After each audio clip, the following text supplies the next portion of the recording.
मित्रों नमस्कार, मैं पंडित कमलाकांत द्विवेदी लखनऊ से उपस्थित हूँ एक नए विषय के साथ। मेरा यत्न ये विराम हर घर खुशियों की धाम की श्रृंखला में एक नई कड़ी, एक दिव्य कड़ी के साथ आज मैं उपस्थित हूँ। आज मैं आपको पितृदोष क्यों होता है, क्या कारण होता है पितृदोष होने का, और उससे प्रभावित जो विषमताएं हैं वो कैसे होती हैं, और उसका व्यक्ति के जीवन पे प्रभाव क्या होता है। पितृदोष वाले परिवारों में मेहमानों का आना कम होता है। यदि मेहमान आते भी हैं तो वो रुष्ट होके जाते हैं, वो कभी संतुष्ट होके नहीं जाते हैं, और समाज में उस परिवार की स्थिति और अवस्था दिन ब दिन घटती जाती है, क्योंकि पितृ ऐसे प्रभाव डालते हैं कि व्यक्ति की सोच और समझ समाज से कटती हुई हो जाया करती। यहां तक कि उस परिवार में पले हुए जो भी जीव जंतु हैं उनकी स्थिति भी बहुत दयनीय होती है, वो अपनी आयु को पूर्ण नहीं हो पाते हैं। इसके अलावा वो अपने व्यवहार के विपरीत कार्य करते हैं। यदि दूध देने वाले पशु हैं तो उनका दूध देने की क्षमता तक घट जाया करती है, जिन परिवारों में पितृदोष लक्षित होता है। मित्रों, पितृदोष प्रायः दो तरह का हुआ करता है।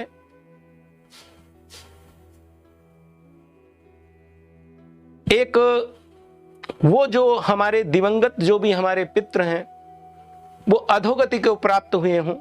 अधोगति का मतलब क्या है कि हमारे पितरों ने अपने जमीन के निमित्त, अपने परिवार परंपरा के निमित्त जो त्याग तपस्याएं करी हैं, आने वाली पीढ़ियां जब उनका अनुकरण नहीं करती हैं, उनकी इच्छाओं के विपरीत जब उनका प्रभाव उस परिवार पे पड़ता है और लोग उनके विपरीत कार्य करते हैं, तो ऐसे पितृ अतृप्त होते हैं और परिवार के लिए अच्छा आशीष नहीं देते हैं और उनका प्रतिफल उनके लिए बुरा पड़ता है।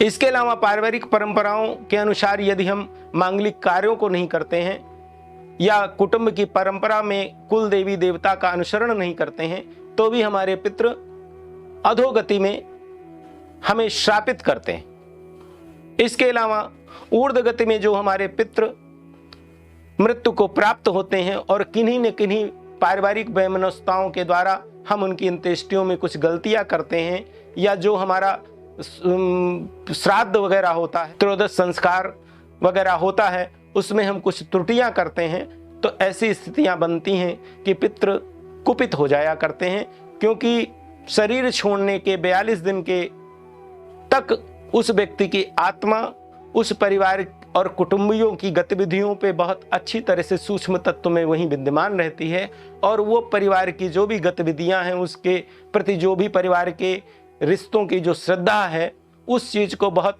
बारीकी से अध्ययन करते हुए आगे की गति को वो अग्रसर होता है। ऐसा हमारे वेद पुराणों में लिखा हुआ है, अनुसार वो आगे की गति को जाता है, और जो सूक्ष्म रूप में जो भी गतिविधियां वो लेके जाता है उस तरह से जो उनके विपरीत जो प्रभाव होता है वो हमें पितृत्राण के रूप में हमारे जीवन में मिलता है। इसके अलावा जाने अनजाने में कुछ ऐसी त्रुटियां, कुछ ऐसी भूलें होती हैं जिनके द्वारा भी पितृदोष हमारे जीवन में हावी और हावी होता रहता है, और व्यक्ति जब आप समझ लीजिए कि मूलधन चुकाने की स्थिति में नहीं होता है तो वो ब्याज कैसे चुका पाएगा। इसलिए मेरा आपसे निवेदन है कि पितरों के निमित्त यदि आप मनुष्य योनि में सक्षम हैं, सफल हैं, या किन्हीं भी गतियों से आप आधी रोटी खाकर भी अपने पितरों को तृप्त करने के लिए जो भी आप कामना करते हैं, पितृ आपसे कुछ होती है। यदि आप श्रद्धा से एक मिट्टी का भी पिंडदान कर देते हैं तो भी उनकी आत्मा को वो तृप्त करता है। पितृ श्रद्धा का विषय है। श्रद्धा द्वितीय तत्श्राद्धम। यदि आपके अंदर श्रद्धा है तो आप पितृ पक्ष में अपने पितरों के निमित्त, अपने पूर्वजों के निमित्त जरूर उसमें सम्मिलित हों और अपनी यथाशक्ति के हिसाब से उनके ऊर्ध्व गति के लिए कामना करें।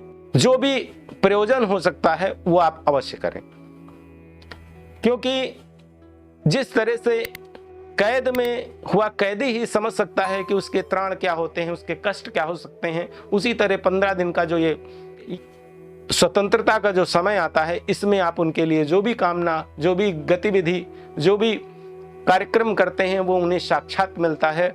और परमात्मा के आशीष से यदि आप इसमें सक्षम होते हैं तो आप समझ लीजिए बहुत बड़े ऋण से आप उऋण हो जाया करते हैं, जिससे आने वाली पीढ़ियां आपकी सुरक्षित रहती हैं और उनके वंश वृद्धि में भी किसी तरह का अवरोध नहीं आता है। और आपके जीवन की उन्नति को में चार चांद लग जाते हैं यदि आपके पितृ प्रसन्न होते हैं। आपके पितृ आपके जीवन में तृप्त हों, आशीष का कारण बने और आपकी उन्नति में वो चार चांद लगाएं। इन्हीं मंगल कामनाओं के साथ आज मैं विराम लेता हूं। मिलता हूं फिर किसी अगले कार्यक्रम में। तब तक के लिए आप सभी के पितरों को और जितने भी देवलोक में हमारे पितृ हैं उनको मैं नमन करता हूं।